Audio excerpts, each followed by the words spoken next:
And I think I would like to open the floor for discussion. Yes, we'll take 3 questions first. Please introduce yourself and direct your questions. Yep. I would understand for the forum number 2 on the Islamisms, post-Islamisms and civil Islamisms.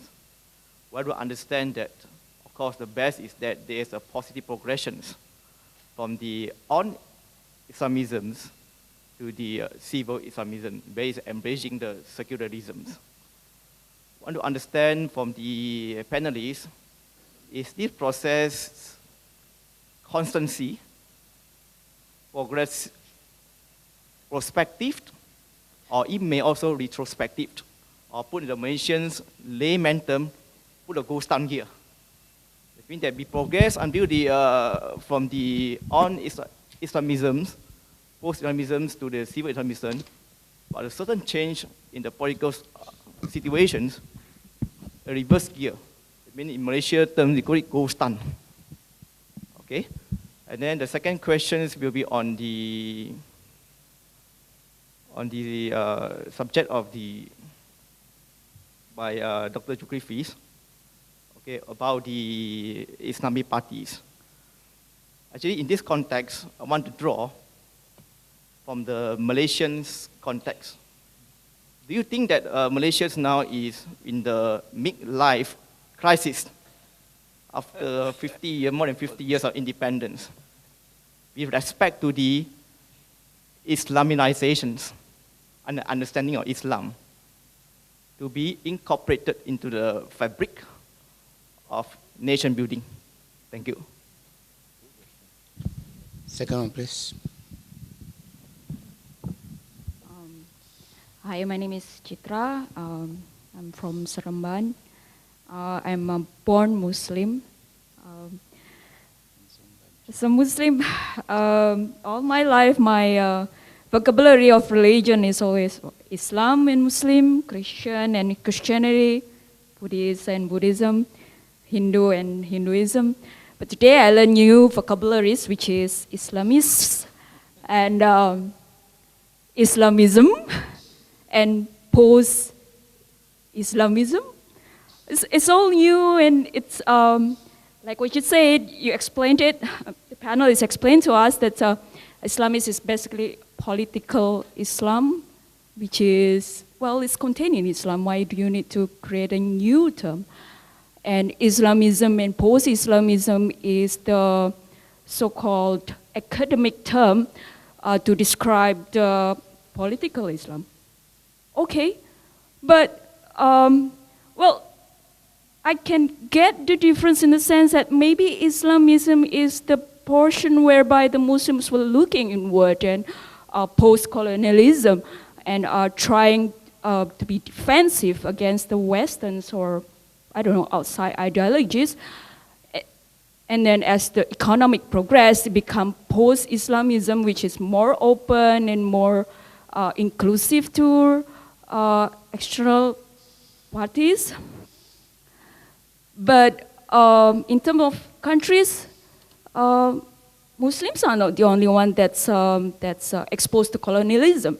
So do you have equivalent terms for places like in India, where the majority is Hindus, or places like Myanmar, where the majority is Buddhists? Do they have Buddhism and post-Buddhism, or Hinduism and post-Buddhism, post-Hinduism, something like that? Thank you. Yes, Errol. Hi, thank you. You know, I'd like to address my questions to the panel, particularly Dr. Zhu. You know, I think, and I think probably Dr. Zhu would agree, the key task for PAS now is how do you lead the Aka Umbi across a line, some conceptual line, into modernity. Maybe you call it modernity post-Islamism. But the practical test of that would be whether Muslims in this country would interact with non-Muslim minorities with a kind of sense and perspective of mutual regard and equality. And where would some of these indicators be? That it should not be a one-way street in terms of the discourse.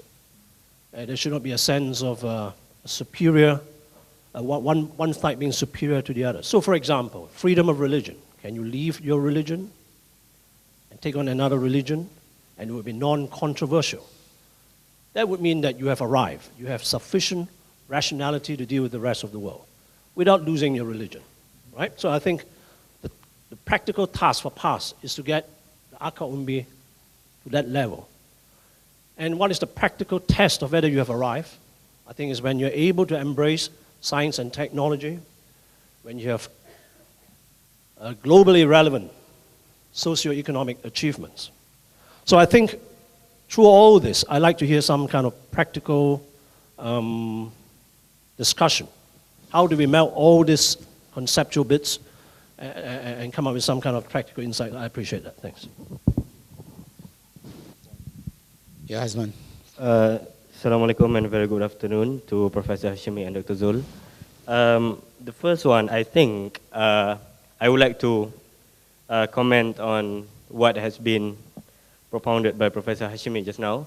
I think that there was a bit hasty generalization over there, where you assume that when Professor Asif Bayat outlined the characteristics of a post-Islamist movement with some assumptions that he put there, and you assume that there is a homogeneous trend going on in every Muslim society in the world. And I think this is not the case because first, geographical location and the type of society that we are dealing different across the board. And if we look at Asif Bayat's subject in Making Islam Democratic and some of his papers on post-Islamism, he referred to a time period where Ayatollah Khomeini assumes power in Iran, where Islamists got power, and then eventually over time the discourse changed. And then he concluded that there was a post-Islamist turn in the Iranian politics. So I would like to say that this, to say PAS, especially as a post-Islamist movement, is a bit dangerous because it is a known fact that Dr. Zul is a tiny minority in PAS. And then that's the first one. I hope you could comment on that. And the second one is to Dr. Zul or to Professor Hashimi. Both of you could answer this question. Regarding the third part of our forum, which is civil Islam, what I realized is that both of you have not explained enough and put enough clarity towards this idea of civil Islam, because the mainstream idea about Islam after the collapse of the Ottoman Empire was that how would we regain back our lost authority to bring forth and to revive the vacuum of authority which has been left by the Ottoman Empire. And that has been the raison d'etre of most Islamist movements from the Muslim Brotherhood and PAS in Malaysia. So our understanding of Islamism and Islamic movement is a very politically, power politics and structurally oriented view of Islam. So how could this idea of civil Islam, by detaching the central Islamic tenet from the corridors of power and the discourse of power politics, expound and shed light into a new analysis and new discourse on orientation of what we hope for in a new Muslim society? Thanks. Yeah, the last question is very intriguing and I think a very thoughtful sort of question to deal with. I completely agree with your statement that when we are looking at this whole phenomenon of post-Islamism, we are thinking about, and we should appreciate that not all post-Islamist movements are operating in the same political context. What's happening in Iran today is very different than what's happening today here in Malaysia, and what's happening in Tunisia today is very different than what's happening today in Egypt. So I think that needs to be clarified. You made the point. I completely agree.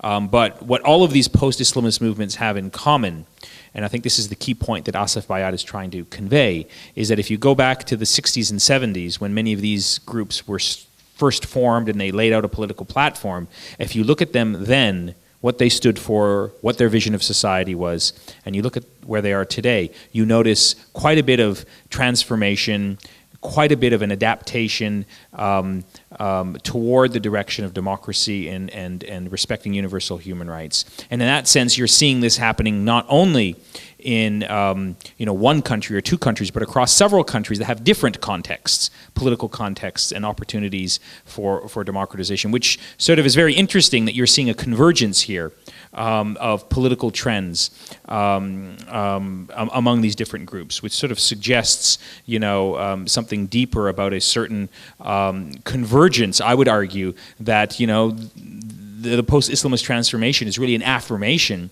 that, democracy is a universal value, and that when given the chance to think deeply about it, that Islamist movements gravitate toward accepting that democratic ideal. And of course the challenge is how do you reconcile your own sort of background, your tradition, your identity, your convictions, your reading of religious texts with those modern demands of democracy. And the obvious point needs to be stated. These processes take long periods of time.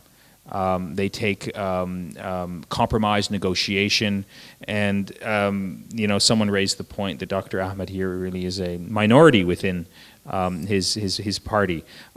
That is not surprising to me, but that's how all of these sort of transformations take place. Political parties that are Islamist don't all of a sudden wake up one day and say, you know what, we had it wrong all this time, we have to sort of make a transition. It's not like a light switch. These are deeply divisive, largely because these are issues of identity politics.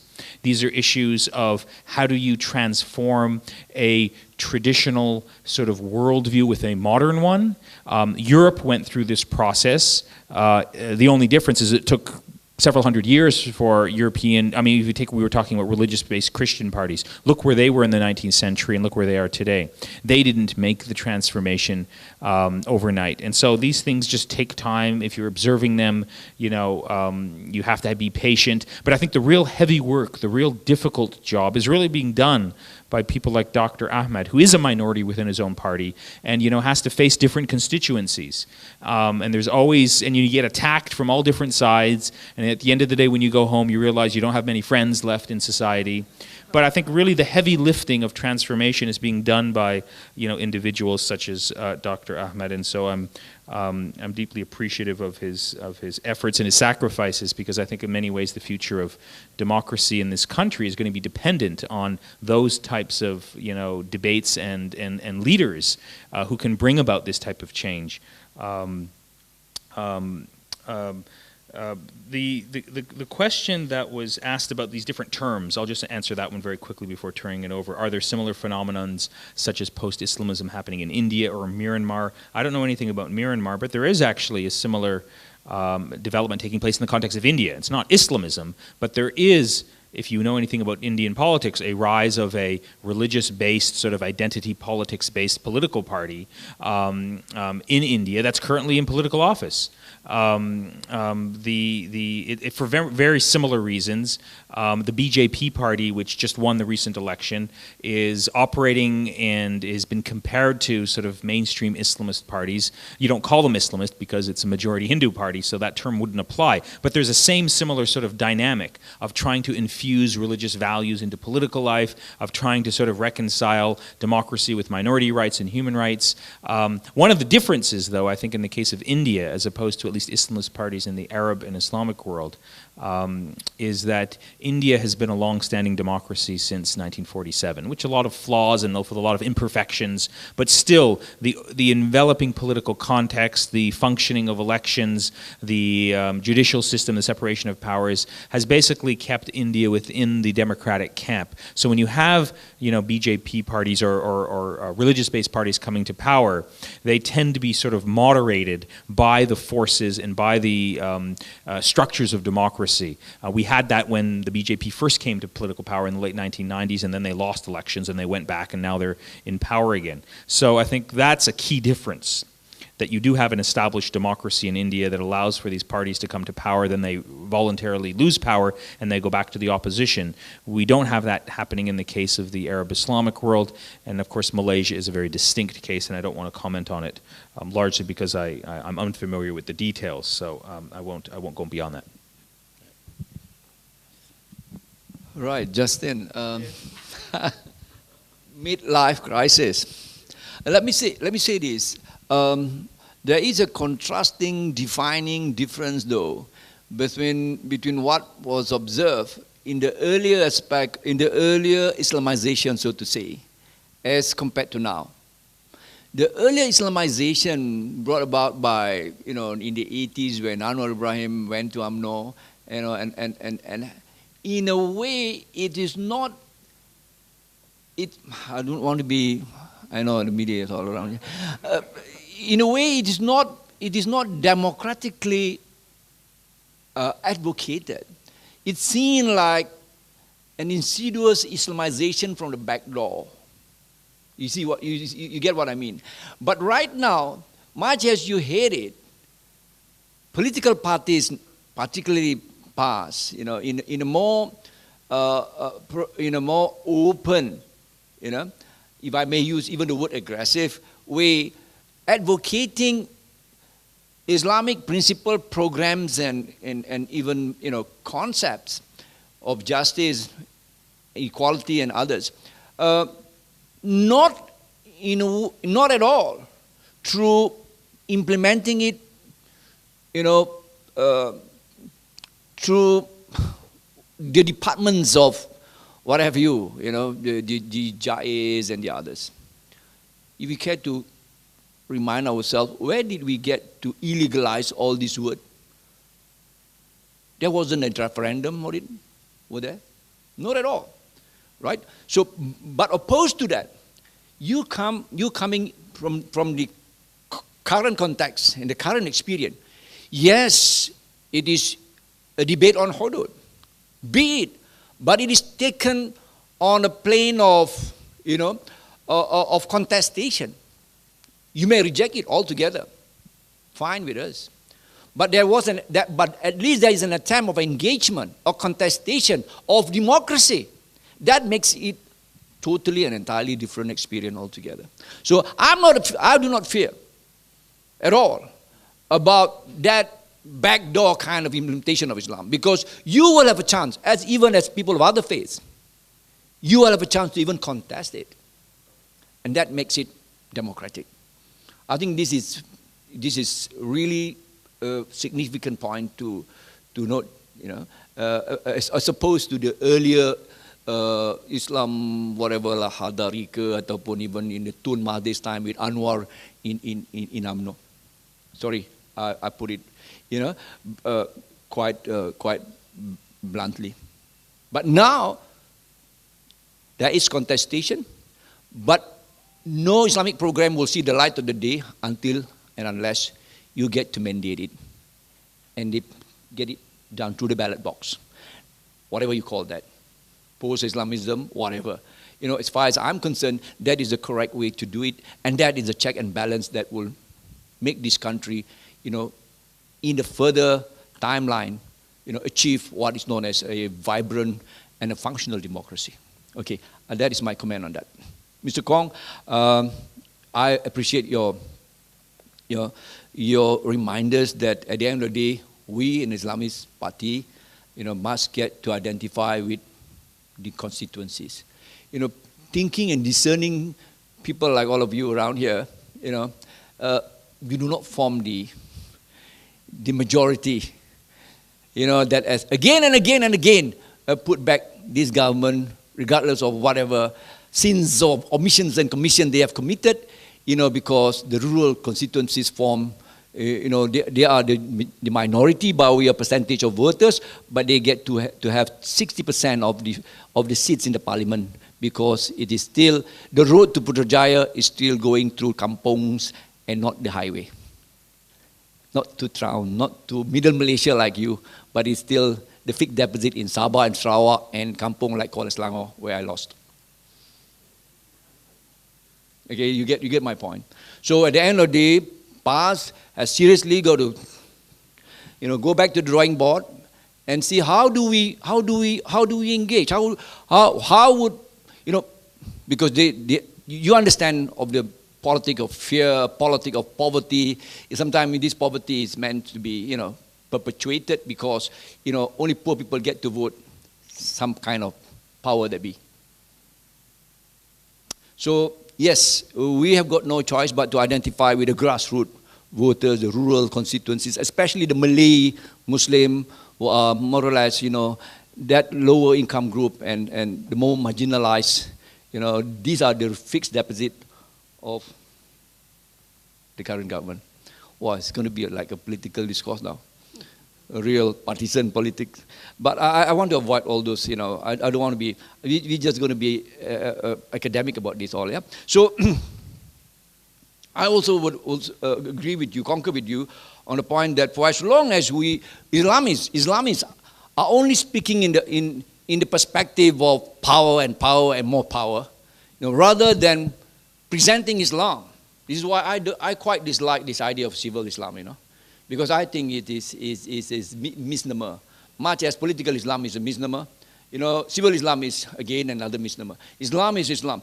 Truly, if we have presented, if Islamists from time immemorial have presented Islam, if only they had presented Islam, I may just quote a verse immediately. Huwa ansha'ahu min al-ard wasta'marakum fiha.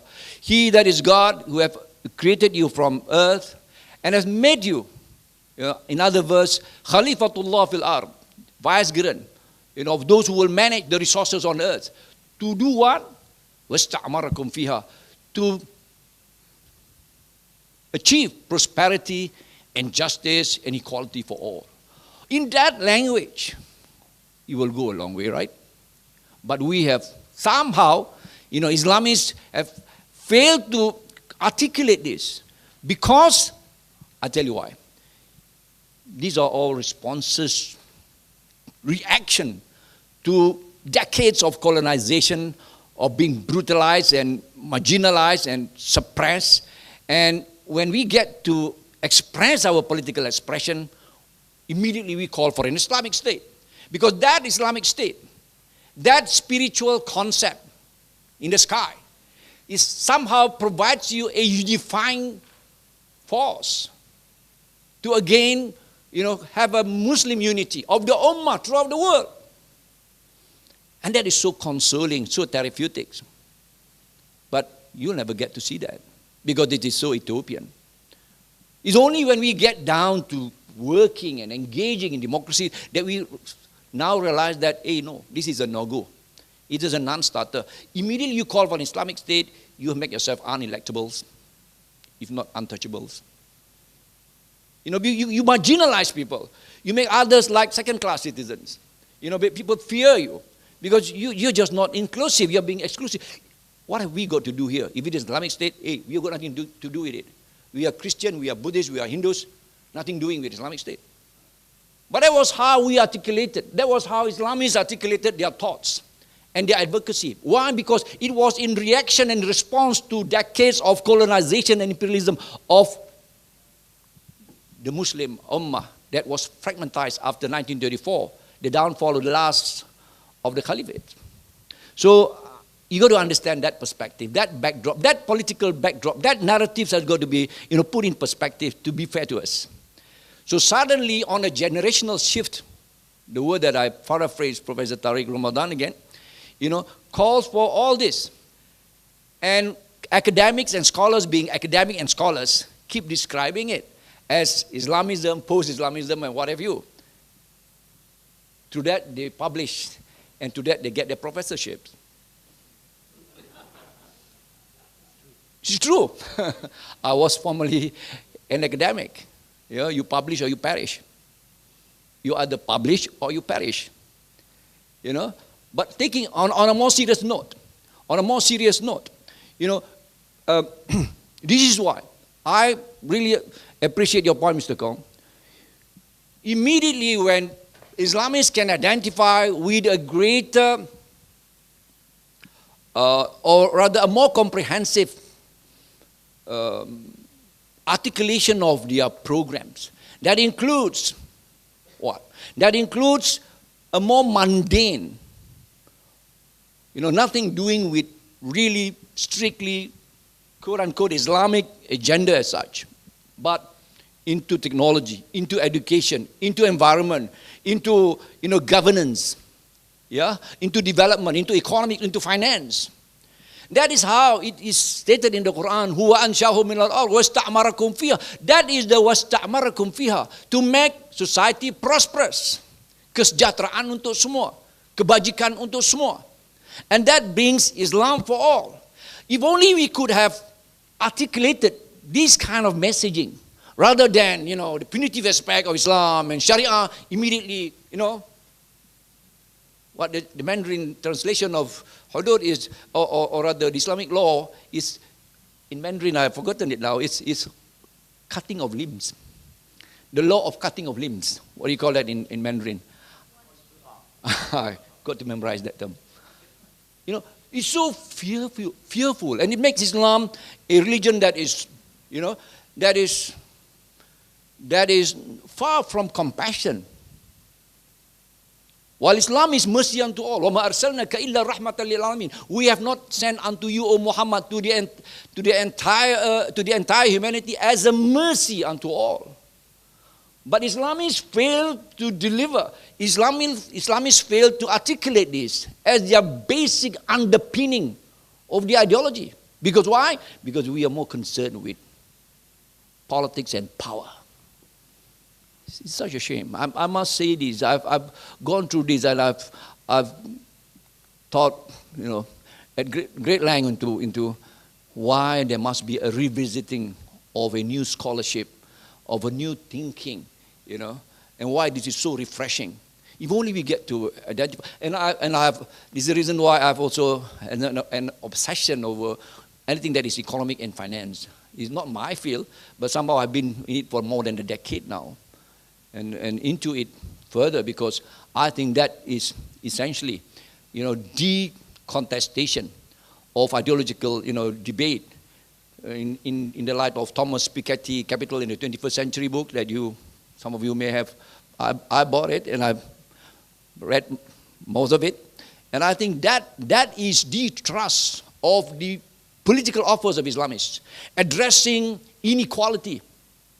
Why inequality? Why the Western world, why the neo-capitalists fail? Why the neo-conservative, neo-capitalists fail? And Islam has something to offer. And you go back to the Quran, fundamental to the idea of an economic system is that you should not allow that the wealth of a nation be in the hands of the rich and the super rich. That is Islamic principle. That is equity, what is known as the equitable distributive justice in Islam. Have you ever heard about that from Islamists? No. Why? Because Islamists talk about punitive law of Sharia and hudud and qisas and ta'zir only. So friends, we have a lot to offer. You have not seen the other dimension of us, because we have been demonized for a long time, and rightly so, because of our own misdoing, or of our own misrepresentation of Islam.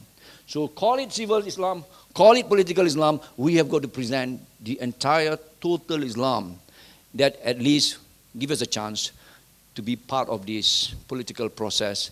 We know that we have a role, not an overriding role over the rest, but we would like to be a political player, be part of the nation rebuilding. I thank you. Thank you. Can I have 3 more questions for the second round? Cool. My name is Ratna Osman from Sisters in Islam. Thank you very much for both panel and Dr. Farouk. If I just close my eyes and not think of Dr. Zul as coming from past, I would say that you are actually a speaker from Sisters in Islam, because you spoke That's the language. That's bad for me already. That's dangerous, of course, but I mean, seriously, you spoke the language of justice, equality. You spoke the language of not agreeing to punitive message that is, supposedly to be Islam. You spoke the language of moderation. And that has been the language of sisters in Islam for the past 20 years. And so there is still hope for the best language that actually portray what Islam is to be represented again in the mainstream in Malaysia. My question is, of course, to Dr. Farouk. Rightly so, the earlier brother Ahmad, if I'm not mistaken, pointed out that, you know, the language that you used, that it really made sense to us Malaysians here, is a very lone voice. You are the minority in PAS. Why do I say that? I give an example. Although PAS, you know, I have to respect the shift that I've seen. Sisters in Islam had been invited recently at the Mu'tamar Muslimat PAS. And not just invited, but we were treated as VIP. And not just treated as VIP, but on the stage, the very president, if I may say, because we have a foreigner, the Muslimat president actually acknowledged us on stage, calling the name Sisters in Islam, that they were so happy we were there. The Naib president, the Deputy President of PAS, mentioned again Sisters in Islam. That is a huge recognition, Dr. Zul, because 5 years ago, it was the very Muslimat that gave a resolution to calling for the ban of Sisters in Islam and for us to be investigated and to be sent for rehabilitation camp. Yeah? So, of course, you know, we're still hoping for that shift, for that change to continue, inshallah. But, you know, the frustration is, of course, within if I can mention about the ulama, Dewan Ulama, yeah? The other brother, I think Brother Ahmad mentioned the same earlier before lunch, the fact that sometimes the youth, Dewan Pemuda, would regard whatever words coming out from Majlis Shura is actually from God. And this is very serious, you know, because nobody could identify themselves as being the sole voice from God. That is one of problematic, and I think it was even dealt in the recent Mu'tamar. Secondly, the issue of gender. You spoke of equality and justice, but equality and justice is, you know, won't be total equality and justice if you deny half of the population, let's say in Malaysia, and half of that population would be the female population, the female citizens, and from that percentage, the highest percentage would be the Muslim women. We just heard recently of again, there one ulama saying that no to Dr. Wan Aziza because she is a woman, so she can't be a chief minister. So that is problematic when you talk about a female can never be a leader. When Quran itself has always acknowledged female leadership, the mention of Bilqis, you know, there was nothing to say about, you know, in fact, she was a matured and very democratic leader, yeah, that everyone knows about the story, I mean, if you read your Quran. So, Dr. Zul, again, what do you think when you talk about justice and about equality? Do you, as one of the minority voice in PAS, within PAS, would also acknowledge that a female is as much as a full human being as a male Muslim? Or, you know, they still think that, you know, in Islam, of course, we give right to the Muslim woman, and yet she still have to obey and give ta'ah to her husband because, you know, you have to admit that in Islam, the Khalifa or the real leader should be men. Thank you so much. Yes. Yep. I'm Alma from Kosovo, ex-UIA student. My question is to Dr. Nader. In 2006, there was an international conference in KL, and I was attending this very fierce debate between two groups of Muslim scholars. One of the groups were saying that, well, secularism, they were very allergic towards the term secularism, and they were arguing harshly against it, saying that basically everything that secularism offers we have in Islam, and we had been practicing it in our Islamic tradition for centuries. And the other group was saying, well, okay, Islam and secularism have so much in common, and since we have so much in common, why we don't come together, why we make ourselves in exclusive camps, and we build bridges, and we basically lose people in this way. Why not we agree on something and we move on, and so on and so on. So they were basically arguing fiercely, and I was sitting there, and I came to realize that they were saying the same thing. It was just the terms, it was just the approach, the emotionally loaded terms that was causing the whole fuss. And you're realizing that I was wondering, and this thing is still going on, of course, in some countries more, in some countries less, and basically in my country is very much into the fore right now. My question is how to overcome this kind of very narrow-minded approach driven by various terminology and various notions, which basically sometimes you don't even know much about it. Like when it comes to feminism also, you talk with various women, they totally reject the notion of feminism, but when you talk to them, they basically believe the same things like what feminism espouses. So it's just a matter of terminology that is being a barrier between people to understand and mutually come to the same ground. Now the second question is, well, okay, let's say, yeah, it's very true that Islamic tradition has been very secular in nature, in a way that it has given civil rights, and it has sort of ensured the freedom of speech, the freedom of belief, and so on and so on. Like, for example, in our areas, in Balkany areas, under Ottoman Empire, that basically was there present for about 500 years and plus. You had high ministers, you had high governors of various countries across the world who were Christians in the first place, and who were allowed to keep and maintain their beliefs and tradition and so on, and at the same time progress and have the highest positions in the empire itself. So now when I want to argue this, I have a difficulty convincing people because I don't have a conceptual framework, and I don't know whether that really exists in our literature because, well, okay, sometimes many good things exist in our Muslim tradition and in our early Islamic literature, but we don't have access to it, or perhaps we are also not, researching enough. But does it exist somewhere in our tradition, a conceptual framework? I'm not saying terminologies or names, or I'm not, being driven for that, but is there any conceptual framework in our early tradition that basically did emphasize the civil liberties? Or perhaps it didn't exist because there was no need for it at that time, since the tradition was there. I mean, it was not like in Europe, whereby you had to develop something totally drastic to allow people to flourish. It happened. Thank you.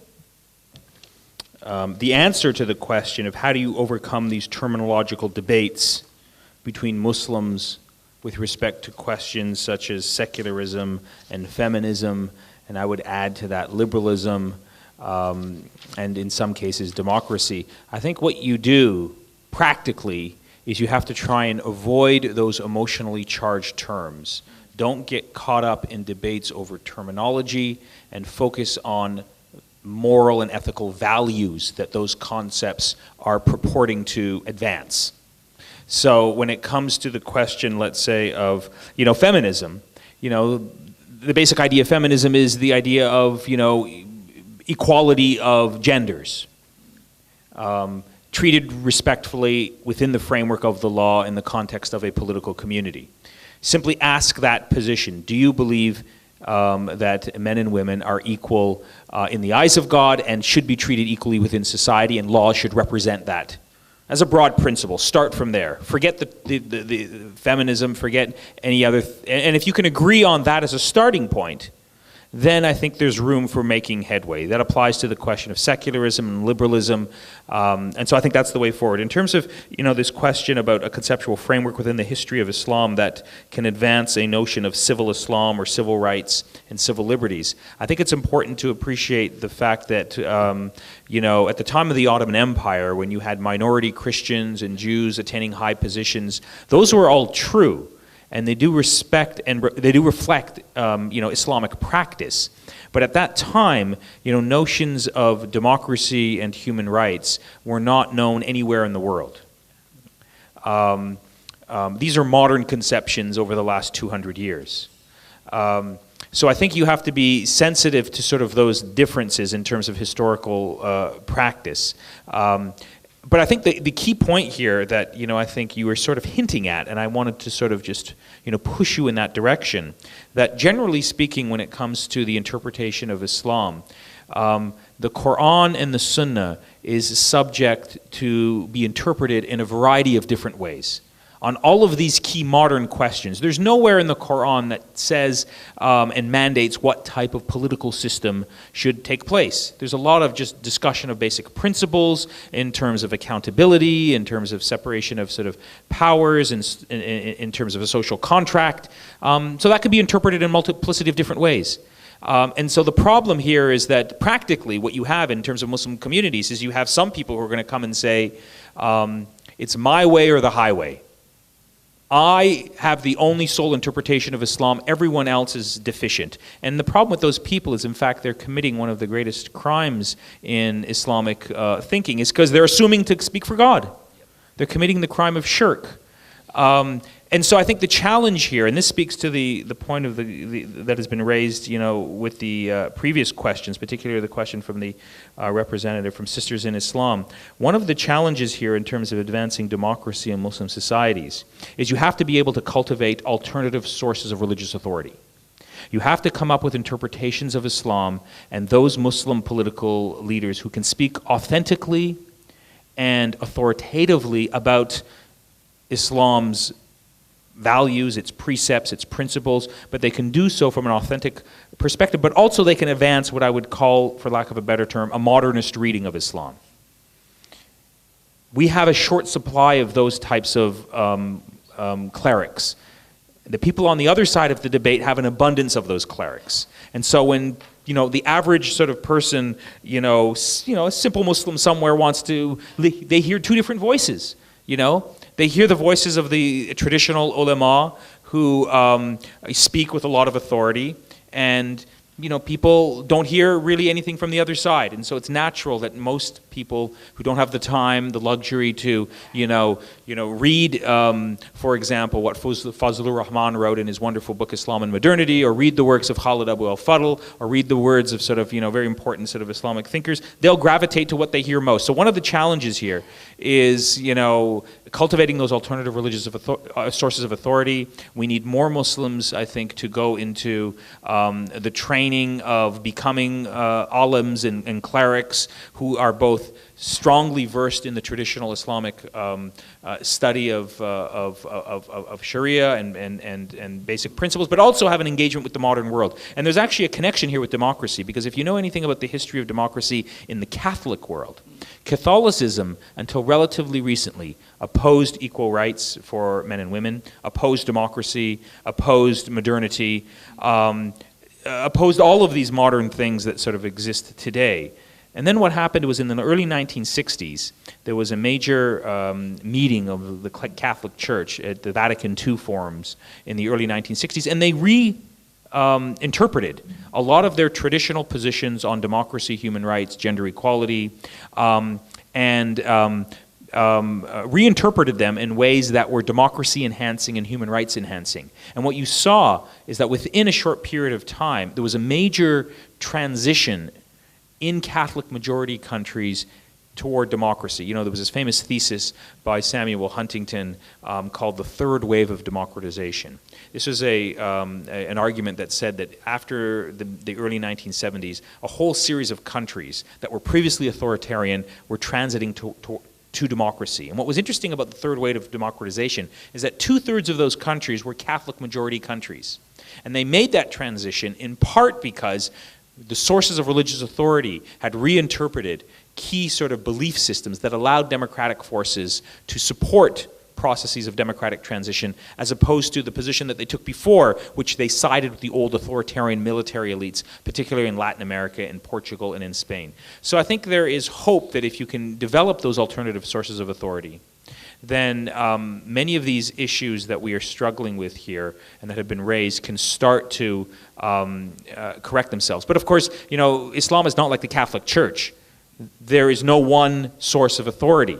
So you're going to always have conflicting voices. You're going to have more radical, what I would call anti-democratic interpretations of Islam that are going to be very powerful, largely because they get a lot of money from certain countries in the Gulf. And we don't have those alternative sources of revenue that can train young Muslim clerics in a more democratic interpretation of Islam. This is a huge problem. You know, this is something that needs to be focused on and paid attention to. You know, I think we need to start thinking about investing in that particular project of alternative progressive sources of religious authority, because unless we do, then the more anti-democratic interpretations of Islam are always going to be able to, you know, win the public debate and sway people in their direction, because they're going to claim to speak for Islam when, you know, I think they need to be challenged, and these things can be reinterpreted provided that there's sufficient political will to do so.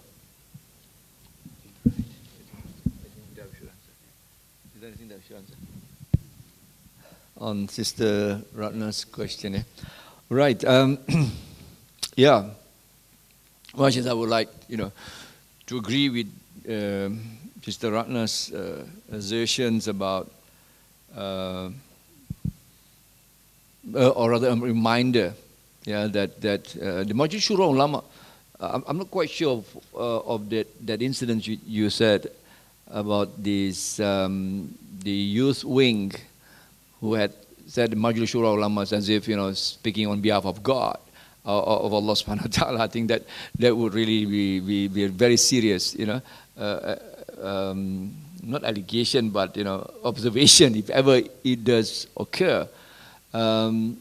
Because, you know, coming from my perspective, or even, you know, the central working committees, those kind of statement is really serious, and I mean that amounts to just like a theocracy, and I think we are against. PAS is very against theocracy, you know, because you know very well that theocracy is, you know, that concept where you speak on behalf of God, and, you know, after the last of the Prophet, and peace be upon him, Muhammad sallallahu alaihi wasallam, you know, you no longer assume that kind of, you know, right and authority. So I think I would really wish that Sister Ratna, you know, not say it again anywhere else, because that is very much opposed to. I may got you wrong, you know, but.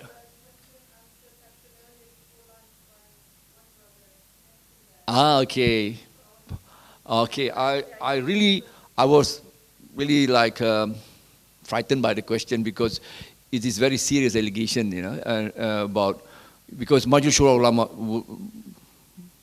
certainly would not in any way, you know, make their fatwa or their words as sort of, you know, divine, and this is certainly serious. I hope you know, I can address that, you know, more responsibly next time, inshallah. As to your point on,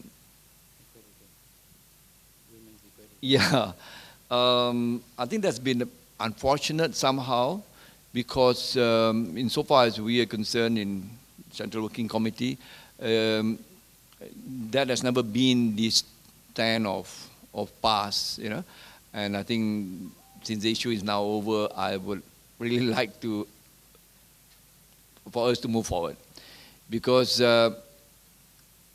you know very well that Sheikh Yusuf Qardawi, for that matter, you know, and this idea of you know, women assuming the role of leaders, you know, there is understandably, arguably, there is debate, but, you know, insofar as we are concerned, we have not, you know, I think the issue about that is not about, you know, I wouldn't want to be quoted on this.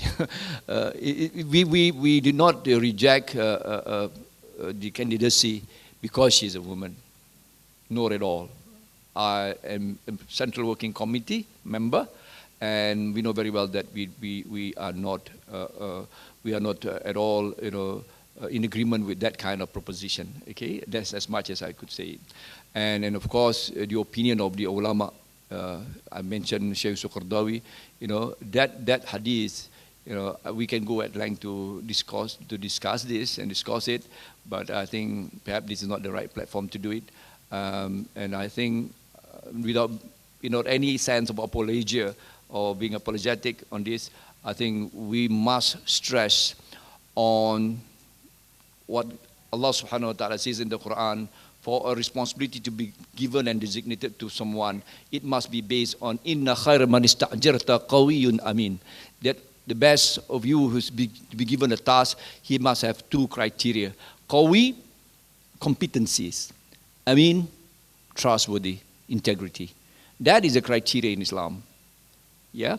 And competency talks about, management, strategic, leadership, problem solving, what have you. Yeah? But in terms of integrity, al-amana, and qawi, which is strength, as I say, competency, on these two criteria, I think the ulama of the Muslim Ummah is unanimous. There's only one position that women cannot assume, and that is the Khalifa. The rest, this is Al-Imam Al-Azam.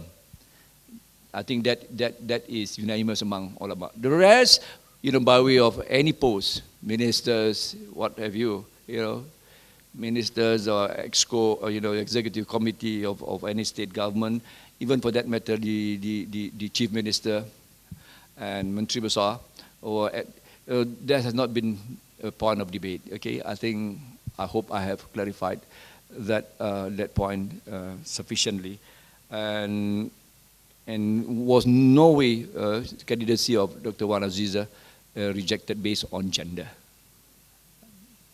I vouch by that, and I know that is, if ever contested, it was on what has been said, was on well, I don't want to be using it, the word, inability, incompetency, blah blah blah, but never on gender. Yeah, I hope I made myself clear, and I have no qualms to say it, as it's supposed to be said. Second, what else, Dr. Farouk? And then I think that's about it. Yeah, thank you. I guess this issue about gender, I think it was a non-issue. It was being brought up by certain quarters who were very, not very happy with PAS. So they brought up this issue about gender issue. I don't think it was an issue at all. It was never an issue. It was being brought up by others. Yep. Yeah. Let's be fair to PAS, okay? It's not because he's my friend, but let's be fair to PAS, even to Ustaz Hadi himself. Yeah, I think, yeah, it wasn't about gender at all. Yeah, sir, please. Thank you. About sort of a bit of opposition, or at least reservations, about the government setting up so many religious agencies to promote the religious aspects, particularly for the rural population. Now, the issue here is, I think, I don't know whether I'm looking at it from the wrong perspective. I believe the main issue here is ethics and justice that is propagated by Islam, which is not being practiced in general for the general public. Here we are probably the so-called enlightened components of the society who can understand these issues, but the rural population do not. Now, religious edicts, fatwa and others, are made by human beings. And as Dr. Azmi Sharo mentioned at a previous IRF forum, there's apparently a fatwa which prohibits questioning of fatwas. And apparently that was made into law without going through the due process of parliamentary process. Now, this is something which, if non-Muslims take it up, it becomes more or less seditious. And I think this is the kind of thing which PAS should be more stringent upon. There are sinners and saints in any religion. And with all due respect to most of the clerics, there are also sinners among the clerics of almost all religions. So we should not look at them as being above human law and, let's say, God's law in the first place. I would believe that PAS would gain a lot more traction, if it was more in terms of promoting ethics, justice, and fairness for society, rather than politicizing the religion as its base for the political stand. I am not saying that PAS are all saints and UMNO are sinners. No. The issue is We should look at it from social justice for all society and the have-nots. The haves are getting more and more, the have-nots are being deprived. And it's the deprived people who need challenging, who need people to challenge and sponsor them, be champions for them. Now, the issue that brings to mind quite recently was the issue of soup kitchens. I believe the soup kitchens were being organized by NGOs, including a Muslim group. And yet we have a Muslim minister of the federal government saying he wants to outlaw them and dispose of them from their locations, when all facts seem to point to the fact that the soup kitchens were operating very professionally, very hygienically, and serving all communities, not creating rubbish and others that the normal markets do. I don't remember hearing anything from any of the religious authorities or in particular past against these issues, probably because it was perhaps too sensitive at the time. Thank you. I'm Robert Fu from essentially helping on the SABM.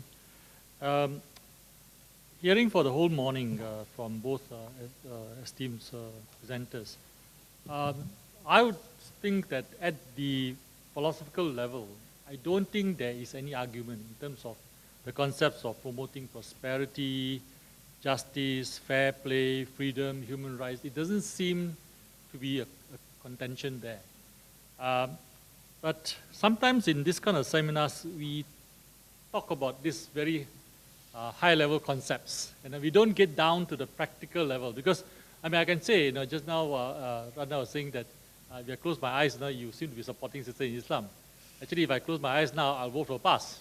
But the moment I walk out, I hear what they say, I will not vote for PAS. Oh, right. You see, this is the problem we are facing. So, so getting down to the more practical level, rather than talking, I mean, it's important to have the intellectual discussion and strength to build up this foundation so that we can know where we're going. Yeah.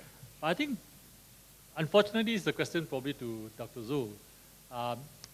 As much as you don't want to talk about politics, but I think everything that we are bringing up revolves around politics. Okay. And I had some very high regards that PAS actually could change the political landscape if they did the right things.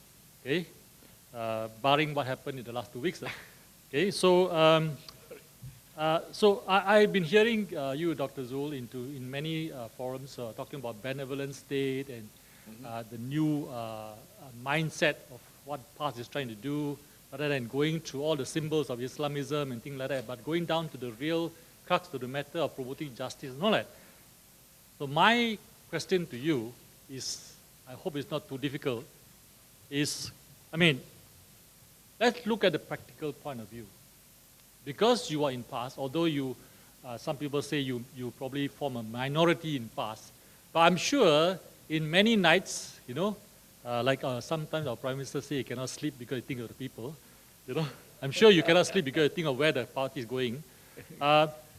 You would have thought through and say, what would be the generational shift that PAS must go through practically, right, for it to move forward and be acceptable to the general public, to the general voters and whatever.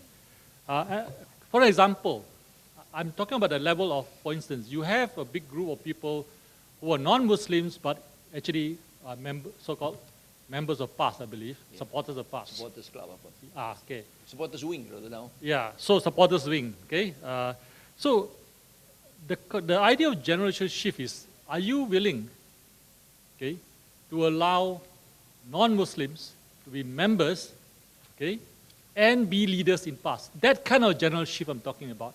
Can you give us 3 that you have been thinking about, that you think PAS must go through in order for PAS to really transform, okay, and be credible to the general public? Thank you. Thank you, Mr. Koo. Thank you, Robert. Yeah, the last one, please. Here, Professor. Yep.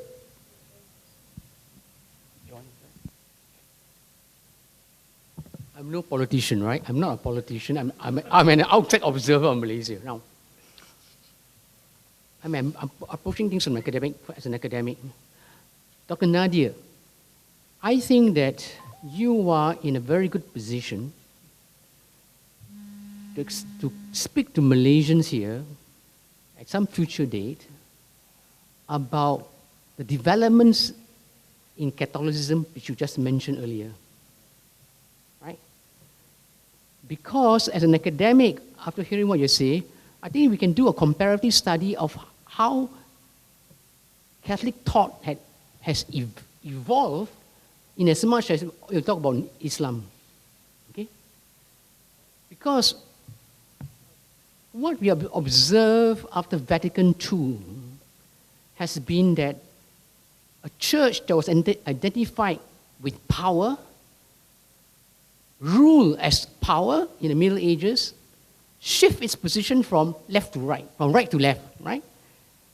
Left to right, I mean, right to left, left in the sense that it became a church that identified itself with the oppressed, right?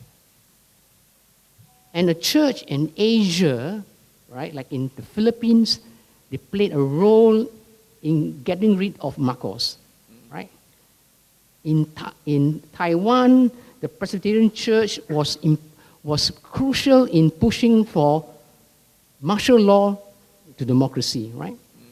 And also in Korea, right? And the recent visit of the Pope to Korea was a very, very significant event, because it was only in Korea that the church was totally, the first time it entered into Korea, had always been on the side of the poor and the oppressed. And I mean, I think Dr. Nadia, I have a feeling that you are quite well informed of developments in the Catholic Church. And I think that it's good that this, you know, as a Muslim, you are in a better position to explain to Muslims here in Malaysia and elsewhere as well, the developments that also occurred in other religions, you know?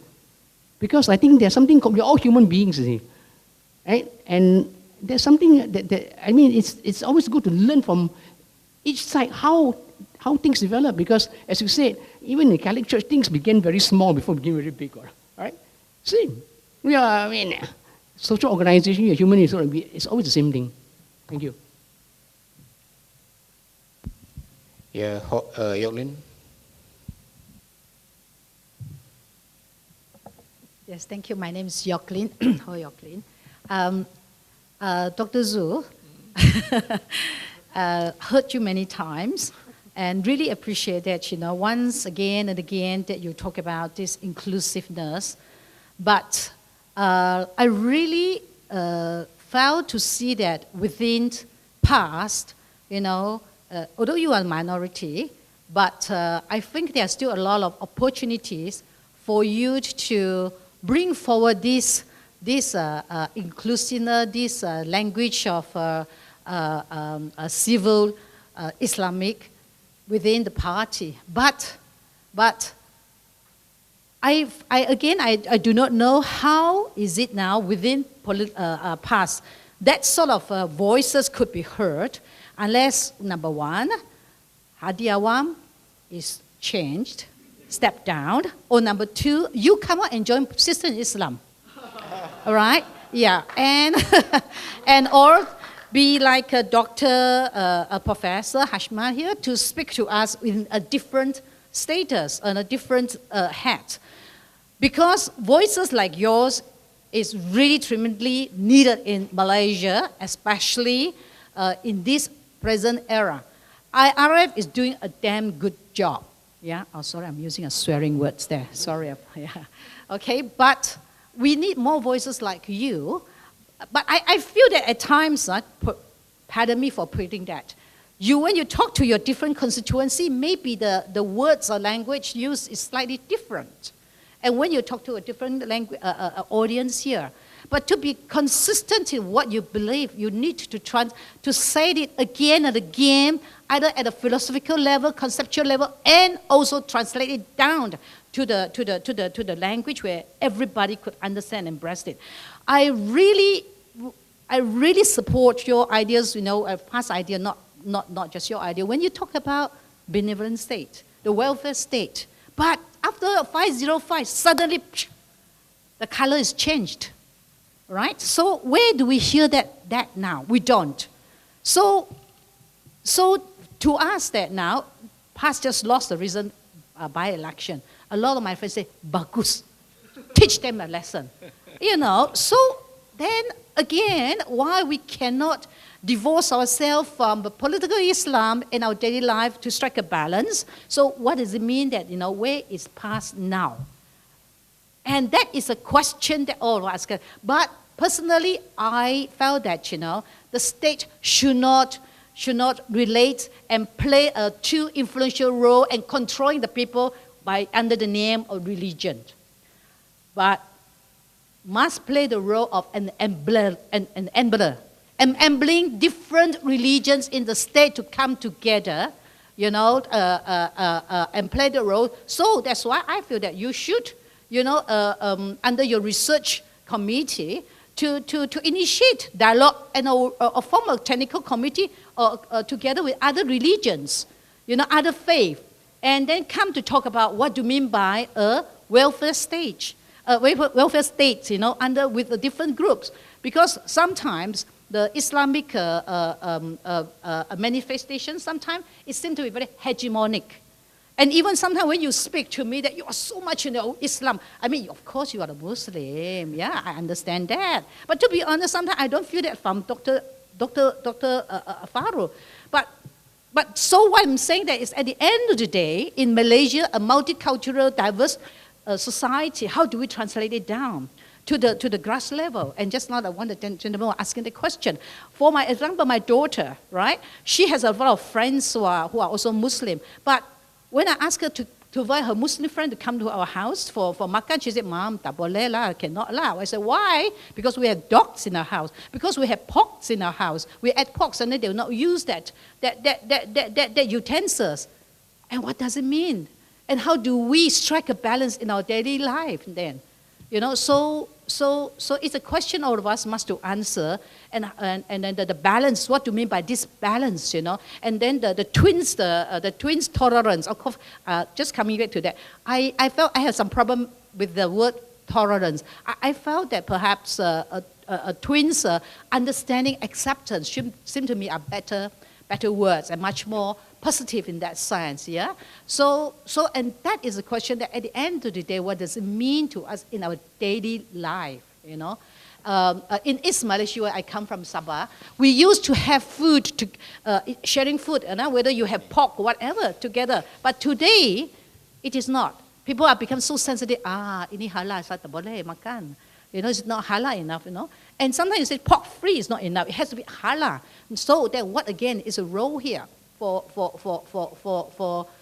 past, or not for pasta, forget about pasta, for our doctor here. So what do you mean that, you know, at the end of the day in our daily life here? Thank you very much for sharing your thought. Thank you.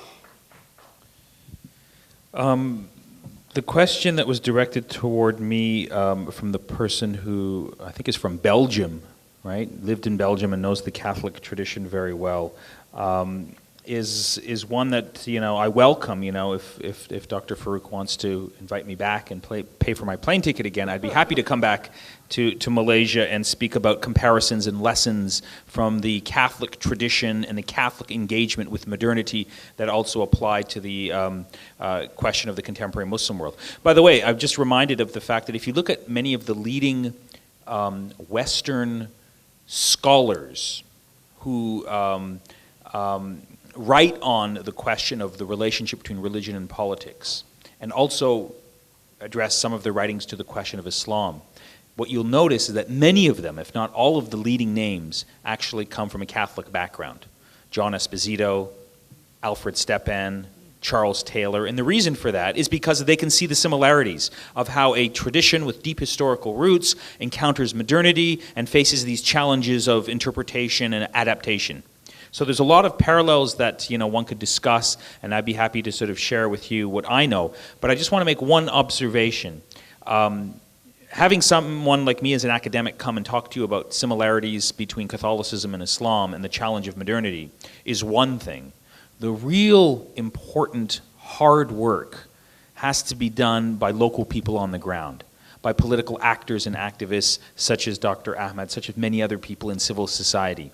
And that's the task of what I call the heavy lifting, where people have to really engage in acrimonious debate, in argumentation. You have to develop, I think, fundamentally alternative sources of religious authority. You have to invest in those interpretations. You have to try and disseminate them. This is a long-term project. That's where the heavy task of, I think, political change comes about. And there's a lot of work that needs to get done because, unfortunately, the playing field is not leveled when it comes to interpretation. Just let me give you one example. This question that was raised before about let's get practical and let's deal with the question of minority rights and the question of freedom of religion. And if someone wants to change their religion, that should be acceptable. I actually agree, but the practical reality is that according to traditional Islamic interpretation of law, anyone who changes their religion, they're considered to be a murtad, an apostate, and their punishment is a very severe punishment. That's the reality. So how do you get across, how do you deal with that problem? Well, you have to, I think, fundamentally develop alternative interpretations. In the case of one Islamic country, there was a leading Islamic cleric who actually reinterpreted this particular principle. And he sort of, looked at the whole question of where did this idea of, changing your religion make you an apostate? And he looked into the early origins of sort of Islam, and that law was sort of passed at a time when the Muslim community was very small, and if you changed your religion, it would actually put into threat the actual survivability of the early Muslim community, which was very small and fragile, and changing your religion basically was akin to, treason. And he said, look, we're living in a different time and context. We have this verse in the Quran, La ikraha fi din, there's no compulsion in religion. How do you reconcile that with the whole question of apostasy? And he issued a new fatwa. He was a senior cleric in Iran, very high authority, and said, look, this idea of, changing your religion makes you an apostate is completely, I think, unsustainable, morally, ethically, Islamically, and he issued a fatwa. Now, of course, he issued a fatwa when he was under house arrest. He was a dissident cleric. The political authorities in Iran, for their own reasons, didn't like his ideas, not only on this issue, but on many others. But this is the practical reality of, when you come up with an alternative, more ethical interpretation of religion, you face political persecution, either by the state or by other people. But, that's the task that I think lays before Muslims who want to advance these new interpretations of religion. It's a long-term project. It can only be done in many ways by internal Muslim debates.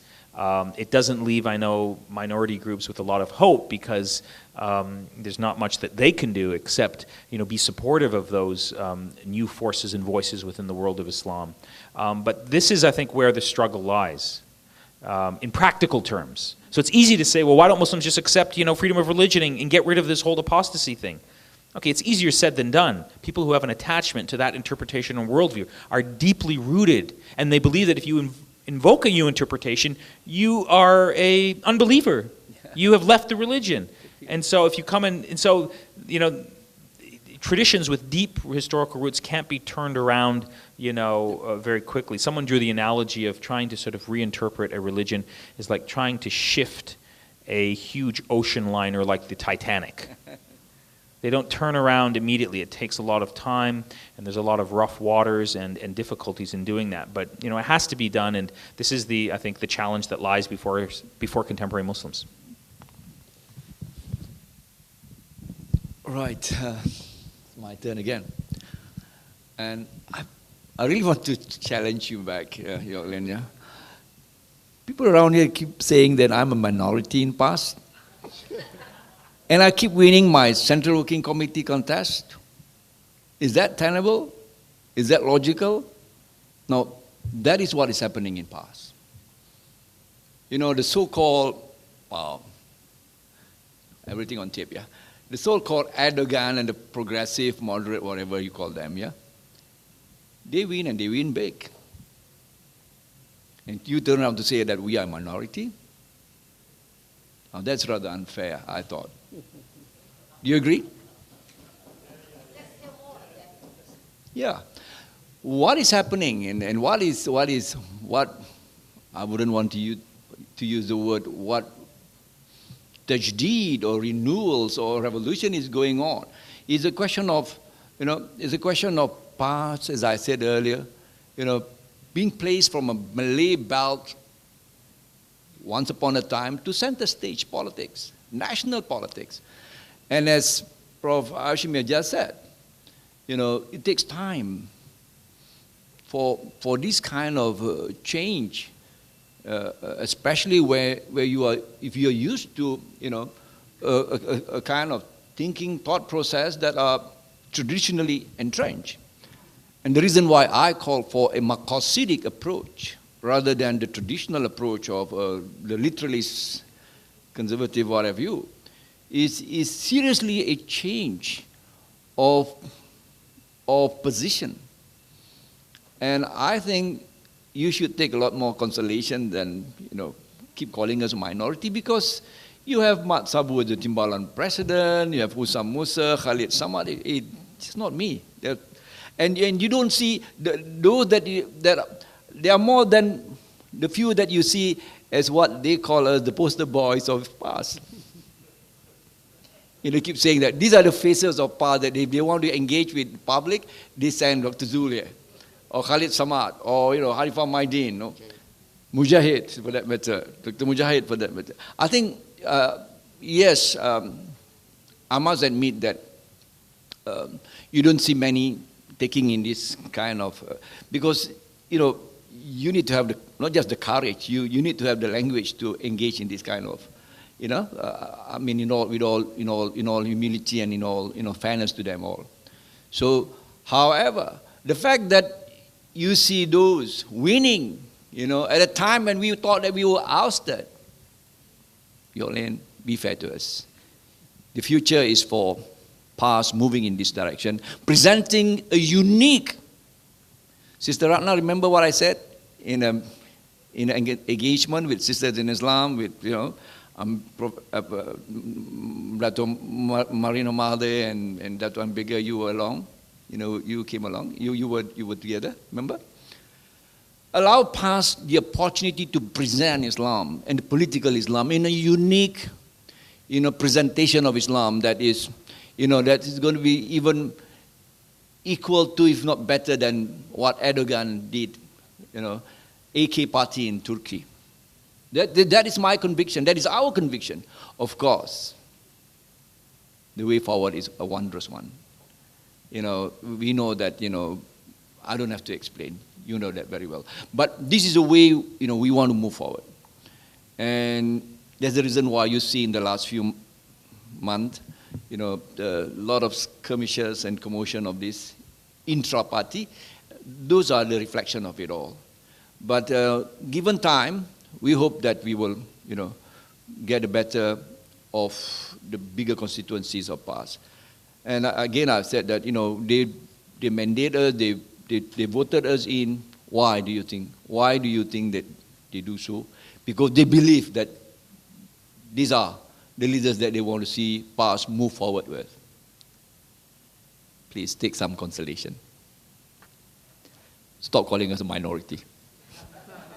Okay, thank you. I will more substantively, I've got a few things to, I've forgotten to say how I really appreciate Sister in Islam coming to the, the Muslimat wing in the last Mu'tamar. This is unprecedented, I tell you. And they were given very special, position and treatment. For, Sisters in Islam has always been, whatever, by past Muslimat, but now, this is how I think it takes time for them to, understand the need of engagement and constructive engagement. And it's also positive to me. And at the end of the day, I believe that we will all gravitate to the centrist position. And that's what democracy, that's what democracy do to all of us. DAP is no longer that Chinese chauvinist party, only for Chinese. It's now much more a democratic, centrist, social democrats, much as others. So even UMNO has got to identify with, with Islam, and now getting more centrist position. That's okay. I think that is a positive, outcome of contestation. That is a positive outcome of democracy, and we should take consolation in that as well, because rather than a zero-sum game, which is destructive, I see a lot more positive development of late. I say that without no qualms, And this is the way we move forward. Of course, we do not believe in joining hand with UMNO, because that would be really bad for a multicultural, society like ours. We should maintain that two-party system for the contestation, for the check and balance, and moving away from Malay Islamist kind of supremacist doctrine, which I think is going to be very, very, very, bad for Malaysia. Therefore, this is how we craft it. This is how we frame it. This is how we articulate it.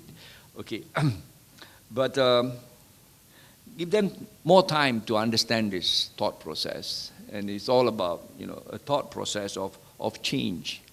Yeah, these are a higher intellectual capability, which perhaps not many are able to handle.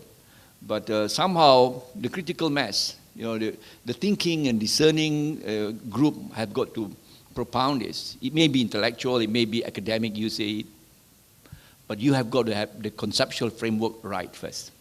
And that's what exactly forum like this, and that is why I appreciate, the work by IRF and others, ideas, to allow for this discourse, for this conversation, for this dialogue, or even debate sometime, So I think that's how I put it, in all humility, whatever little work that we attempt to do and do consistently, I think it will eventually bear its fruit. It may take a lot longer time now, but I tell you, we are committed to it, to have these beloved countries of ours to, finally see through it that we have a better Malaysia for all our coming children and grandchildren. I thank you again, and I hope whatever misgiving, please, I apologize for being a bit abrasive, perhaps to Yolin particularly. It wasn't intentional. It was just a response to your always teasing me in this kind of platform. I thank you. Thank you, Dr. Zul.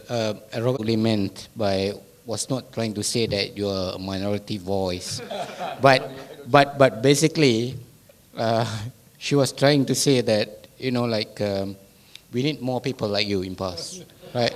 I will respond to that. Please, if I could just say this for a minute or two, we don't double speak. Don't ever have the impression that I speak to you this way to appease you. Sorry. We always call a spade a spade. We always, don't mince our word. That's how we speak in any kind of constituency. All the more if it is a past constituency, we make them understand. We really make them understand of what it takes to be trusted and what it means when they have a perception that we betrayed them. I tell you, we go at length to explain. I know we have caused a lot of anxiety, concern, and even sometimes fear by what happened in the last Muktamar and weeks before. It's very, very regrettable, extremely regrettable, but it does happen, and it's also a process for us, a wake-up call for us as well, And as you said, your applause for us for our defeat in Bengkalang Kubo, in that sense as well, it is also a wake-up call. So for all your support, I thank you. Just one quick point. Historically speaking, all great ideas and movements for political change begin with minority voices. Yeah. I mean, look at anything. Even in the case of Islam, the Prophet Muhammad was a minority voice. Jesus Christ was a minority voice. I mean, Nelson Mandela, John Locke, everyone begins a minority voice. It's only in retrospect, historically, that we look back and we realize how important those minority voices were. Yeah, Robert, if you have a quick one, please. We are running late. Yeah, sorry.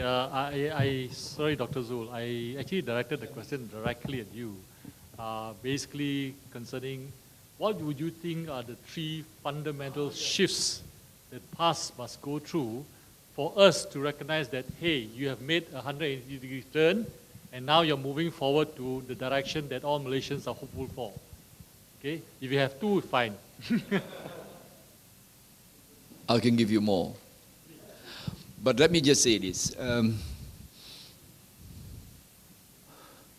I know, I've stated that after post-Muktamar, you know that, it is in the social media and how, confession of friends and well-wishers. I've never voted PAS, but in the last election, I work for PAS. I have PAS flags in my house. I'm really thinking now whether to burn it or to throw it in the dustbin or whatever. All those kind of communique in the social media, and we know exactly how somehow through our deeds or misdeeds, in the course of those I wouldn't want to, the Facebook thing, the WhatsApp thing, yeah? I don't have to go through that again, yeah? And how you have perceived us. That may be one thing.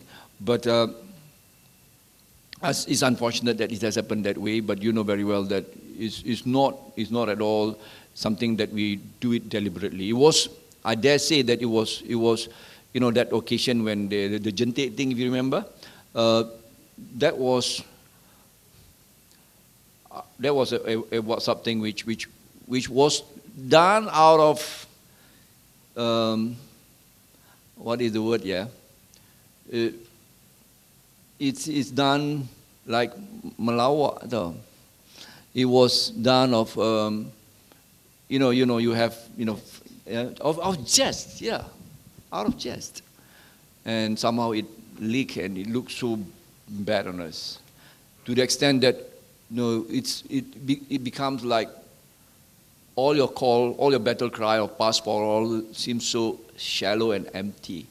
Wow, that was really, I was not just shattered, I'm devastated, I tell you, for many days. We took a long time to come to terms with all this kind of revelation or kind of experience. Okay, let me answer you more concretely.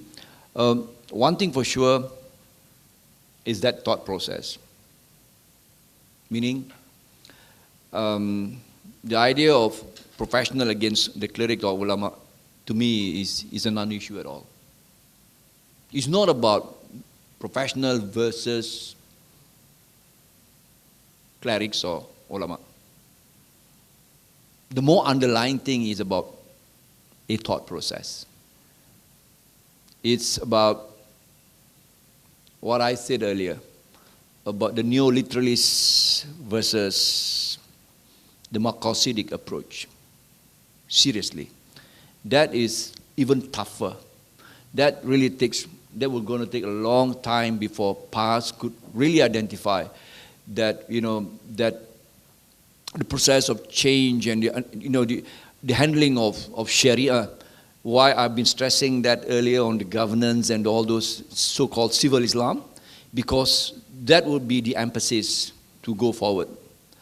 And if only we could, play down a bit on the punitive aspect of Islam, but of course that would be seen like us backtracking and backpedaling, and our political nemesis will have a field day, demonizing us, and they could simply put it as, look, they are being saddled by DAP. They fear DAP. They fear PKR. That's the reason why they don't even want to talk about it.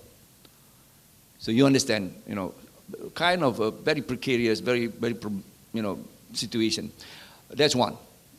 This is why I said it's not about ulama versus professional. It's about a thought process. It's about an intellectual thing. It's about how you understand Islam. How do you understand interpretation of the text of the Quran and the Sunnah. These are very serious things, and this will take a longer time. And us as non-religious, so-called secular, professionals that have not been trained religiously, in the traditional sense, in the formal sense, would face quite a uphill task to convince. I can be talking about a Marxistic approach, but somebody who is religiously trained, an ustaz, not dressed like me, would have a better, outcome in terms of convincing. But you put us on the same stage and allow us to discuss and debate, on a free and level playing field. I'm not quite sure whether he'll have the upper hand. And that is what is happening now. So the more debate, the more discourse, the more, one of the Mu'tamar's resolution was to allow for this thought, these two stream of, thought, school of thought, if I may use that word, be allowed to debate itself on a level playing field. That would be the way forward for us, because that will be the enlightening, pencerahan process, maturing, and that will be the evolution, the transformation that is required. That's certainly one. Secondly is, of course, I will just give you one, not more than that. But that is the entire thing. The rest are all, to me, if what are the other game changer, if you would like to use the word. It's not about attire. I'm sure you don't want our ustaz to be dressed like us. They will certainly be the way they are dressed. I don't think you have problem with that. But the more important thing is for us to be consistent in embodying things that, in an embodying concept and our and thanks Mr. Kong. When we call for pass for all, make sure that in the course of our deliberation, writings, talks, ceramah, whatever, we never take a antithesis to that or a position opposite to that. I think that is what is known as consistency. That has been the theme of the Mu'tamar, al-istiqamah, meaning being steadfast over your principles.